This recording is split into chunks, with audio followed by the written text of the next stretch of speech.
తెల్ల ration card ఇవ్వవలసిన ఇల్లు అక్కడ లేదు. అంటే అన్ని బంగారు తలుపులే. అంత గొప్ప ఐశ్వర్యవంతమైనటువంటి నగరం. ఇందులో బాహ్యంలో, ఆంతరంలో అంత దరిద్ర నగరం. ఎందుకని? అన్ని తప్పు పనులు అదే కేంద్రంగా జరుగుతూ ఉంటాయి. వజ్రస్ఫటిక ముక్తాభి మణికుట్టిమ భూషితై తప్త హాటక నిర్యూహై రాజతామల పాండురై. వజ్రములు, స్ఫటికములు, ముత్యములు, మణులు మొదలైనటువంటివి గచ్చులో కూడా, నేల మీద, స్తంభాలలో, గోడలలో పొదిగారు. దక్షారామంలో చీకటి కోణం అని ఒకటి ఉంటుంది. మీరు దర్శనం చేస్తున్నప్పుడు శివలింగం దగ్గరికి వెళ్ళేటప్పుడు మూల భాగం దగ్గర చీకటి కోణం అని ఉంటుంది. అది ఒకప్పుడు లైట్లు ఉండే ఒక గోడలకి వజ్రాలు, వైఢూర్యాలు, మణులు పొదిగారు. అది వెడుతున్నప్పుడు చీకట్లో మణులు ప్రకాశిస్తుంటే మణుల కాంతిలో ప్రదక్షిణం చేసేవారు. సరే, ఆ తర్వాత ఎత్తుకుపోయే వాళ్ళు వచ్చారు, గుణపాలు పెట్టి కొట్టి ఎత్తుకుపోయారు.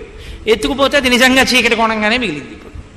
కాబట్టి అక్కడట గోడలు, స్తంభాలు, నేల అన్నీ కూడా ఈ వజ్ర వైఢూర్య స్ఫటిక ఇంద్రనీల మణులు తాపడం చేయబడి ఉన్నాయిట.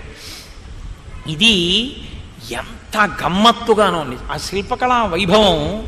అది ఏం సామాన్యంగా ఉంటుంది అని మీరు ఊహించవద్దు. ఎందుకంటే ఆ లంకాపట్టణం నాటికి అలా ఉండడం కాదండి. ఇప్పటికేమిటి అసలు భారతదేశాన్ని మించినటువంటి విజ్ఞాన గని మీకు ఇంకొకటి కనపడదు.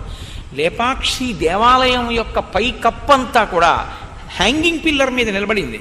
అంటే ఆ స్తంభం నేల మీద ఆనదు.